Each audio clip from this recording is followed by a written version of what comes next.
Hello दोस्तों, जय हिंद। I hope you all are well. तो मैं आप आज आप लोगों को बताऊंगा ओ एल क्यूज़ के बारे में, जो कि एसएसबी का बहुत ही इंपॉर्टेंट पार्ट होता है। O L Qs officers like qualities.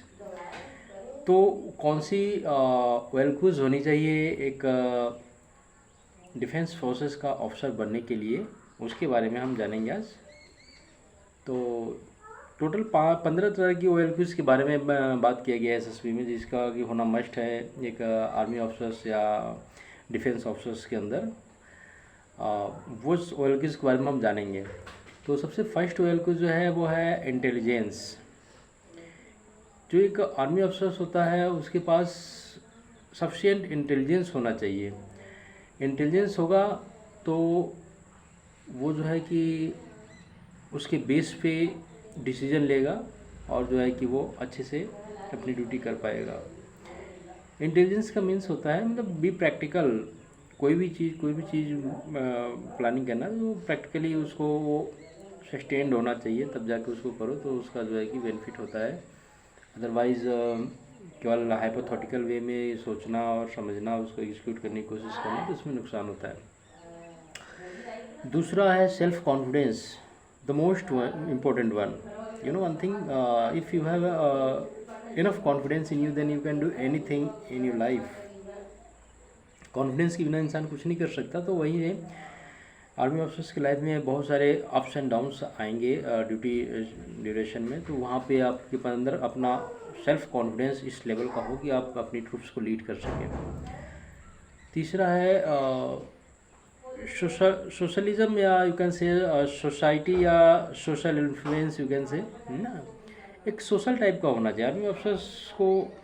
एक सोसाइटी में हमेशा एडॉप्टेबल मोड में होना चाहिए, वो किसी भी सोसाइटी में अपने आप को एडॉप्ट कर सके। इस तरह से उसका बिहेवियर होना चाहिए, इस तरह से उसका नेचर होना चाहिए। ये बहुत ही इंपॉर्टेंट होता है, क्योंकि आए दिन पोस्टिंग होगी, आए दिन चेंजेज होंगे, लोकेशन चेंज होगा, मैन पावर चेंज होगी, पूरा का पूरा स्टाफ चेंज होगा। And in those scenario you must have to be very adaptable according to the society of that location and according to the society of the people. तो social ability, social adaptability भी एक वेलक्यूज में आता है। Next है cooperation.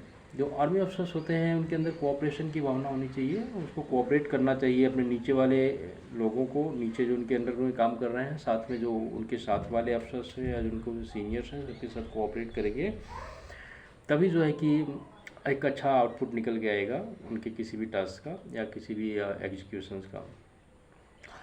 Next है liveliness. तो army अफसर जो होता है हमेशा लाइव होना चाहिए। एक चेयरफुल पर्सन जो होता है उसको हर कोई पसंद करता है। अभी आप थोड़ा सा हम सीरियस मोड के हैं, तो you don't compare me with liveliness कि आप लाइव नहीं हो, बट मैं लाइव ही हूँ, मेरा ये थोड़ा सा नेचर है। बट लाइवलीनेस का मतलब होता है कि हमेशा एक चेयरफुल मोड में रहें। Whatever situation you are facing, you have to be very cheerful, you have to very calm and compose to face the situation. क्योंकि यदि आप लाइव नहीं रहेंगे, अपने आप को एक्टिव मोड में नहीं रखेंगे, तो आई थिंक सिचुएशन और ख़राब हो जाएगी। और बहुत सारे ऐसी कॉन्ट्रैक्ट सिनेरियो आती है आपकी आर्मी लाइफ में, जहाँ पे कि आपको बहुत सारे अप्स एंड डाउन्स फेस करने पड़ेंगे। तो वहाँ पे आपको लाइवलीनेस होना बहुत ज़रूरी है। तीसरा होता है courage, the most important O L Qs, one of the most important O L Qs you can say. Because courage के बिना तो आप कुछ कर ही नहीं सकते हैं। बहुत सारे बहुत दूर तक आपको रनिंग करना होगा, पैदल चलना होगा, बहुत सारी मतलब कि ट्रस्टिक सिचुएशन में आपको सस्टेन करना होगा अपने आप को, अपने ट्रूप्स को सस्टेन कराना होगा। आपके अंदर से करेज आना चाहिए, साहस होना चाहिए कुछ काम कर गुजरने का। तो ये साहस बहुत ज़रूरी होता है एक आर्मी अफसर के अंदर। तो ये आपके अंदर साहस भी होना चाहिए अफसर बनने के लिए। तीसरा है लॉजिकल रीजनिंग। किसी भी चीज़ के प्रति जो है कि आपकी एक रीजनिंग लॉजिकल वे में होनी चाहिए। कोई भी डिसीजन ले रहे हैं तो वहाँ पे वो डिसीजन आपका जो है कि लॉजिकली इन्फ्लुएंस होना चाहिए। नहीं कि आप डिसीजन कोई भी ले लिया कहीं भी से और जो है कि बस ऐसी हवा में नहीं होना चाहिए। The your decision should be a logical one and practical one. ठीक है, ताकि जो है कि आपका मैक्सिमम मैन पावर यूटिलाइजेशन हो सके, टाइम का यूटिलाइजेशन हो सके और रिसोर्सेज यूटिलाइजेशन हो सके। तीसरा है डिटर्मिनेशंस। कोई भी टास्क आपको मिलता है, कोई भी काम मिलता है, तो आप उसके प्रति फुल्ली डिटरमाइंड रहें। आपके सीनियर्स आपको बहुत सारे टास्क देंगे और आप खुद जो है कि बहुत सारे टास्क क्रिएट करेंगे अपने जूनियर्स के लिए, अपने सबॉर्डिनेट्स के लिए, ताकि जो है कि उनका भी वेलफेयर हो, आपका भी वेलफेयर हो, सबका वेलफेयर हो, ऑर्गेनाइजेशन का वेलफेयर हो। तो इन सब चीज़ को करने के लिए एक डिटर्मिनेशन की आवश्यकता होती है। वो डिटर्मिनेशन आपके अंदर होनी चाहिए, किसी भी काम के प्रति आपके अंदर डिटर्मिनेशन होनी चाहिए, तभी आप जो उस काम में रुचि लेंगे और उस काम के प्रति आपकी जो है कि एक dedication, you can say dedication. And if there are any opposite situations you are going to face into that particular task, then the tolerance power, you will get all those things which are necessary to support you to complete your task. So determination is most important. Next है इसका इनिशिएटिवनेस।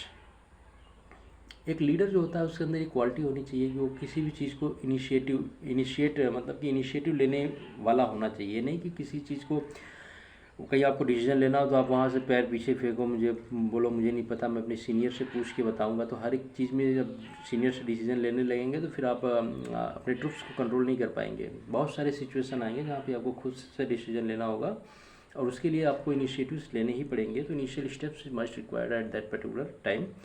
So you must to be very sincere towards your initiativeness quality of an officers, particularly of the defense officers. Next है stamina. Stamina is something else.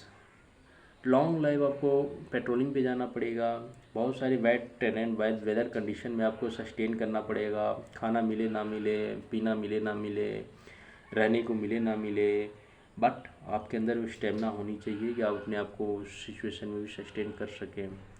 कोई guarantee नहीं है कि आपको खाना मिलेगा, पीना मिलेगा, रहना मिलेगा, सोना मिलेगा, बट आपको फिर भी अपनी जो टास्क है उसको कंप्लीट करना है। That is the stamina and that is the one of the most important values of the defence officers. Next है आपका सेंस ऑफ रिस्पॉन्सिबिलिटी। आपको अपने काम के प्रति जो रिस्पॉन्सिबिलिटी है उसकी सेंसिटिविटी को समझना चाहिए। कोई भी टास्क मिला है तो आप उस काम को करने के लिए रिस्पॉन्सिबल है। आपको क्यों मिला है, उसकी क्या सेंसिटिविटी है, उसकी क्या अर्जेंसी है, क्या रिक्वायरमेंट है, उसके प्रति आपको सेंसिटिव होना चाहिए।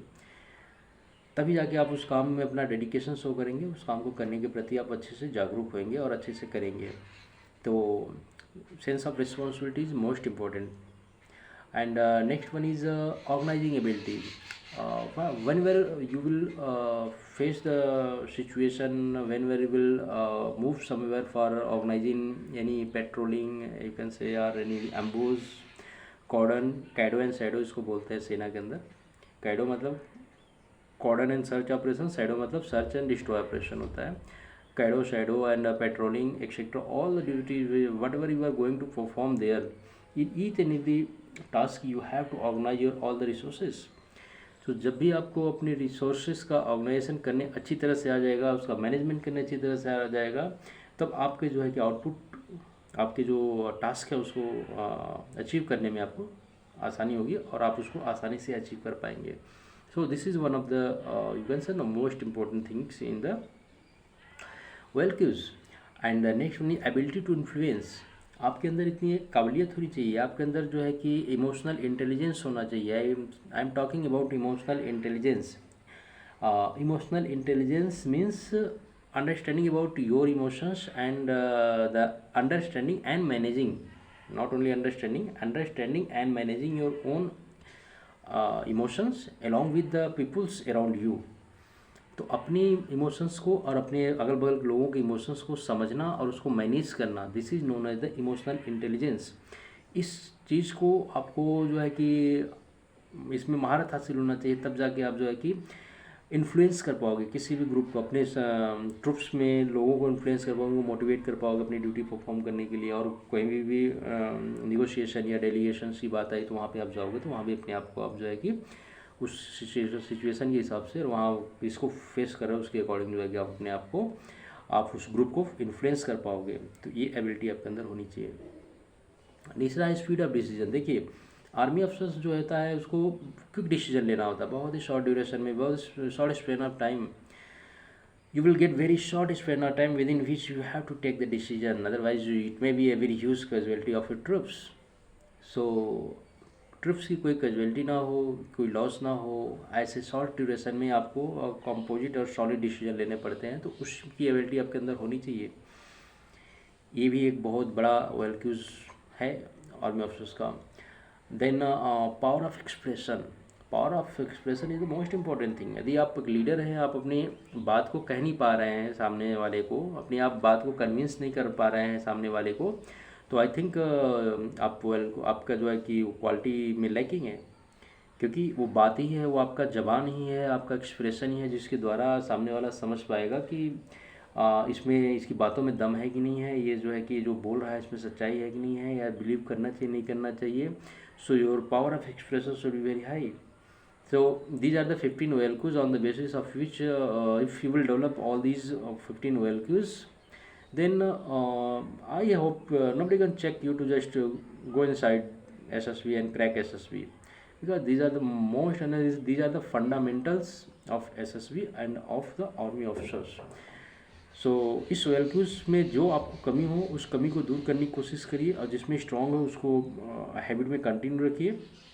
जहाँ आपको लगता है कि मुझे इस OLQ में मेरी कमियां हैं, या मैं इसमें कम हूँ, या मैं डिसीजन लेने में सक्षम नहीं हो पाता हूँ, या मैं जो कि मेरी स्टेमिना कमज़ोर है, या मैं करेजनेस की कमी है, या लाइवलीनेस नहीं रहता, मैं हमेशा दुखी रहता हूँ, तो इन सब चीज़ों को दूर करिए और जो है कि अच्छे से तैयारी करिए, और अपनी जो एटीट्यूड्स, अपनी जो बिहेवियर्स है, अपनी जो क्वालिटीज़ है, इन क्वालिटीज़ को इम्प्रूव करने की कोशिश करिए, तो आप जो है कि वहाँ पे अच्छा कर पाएंगे.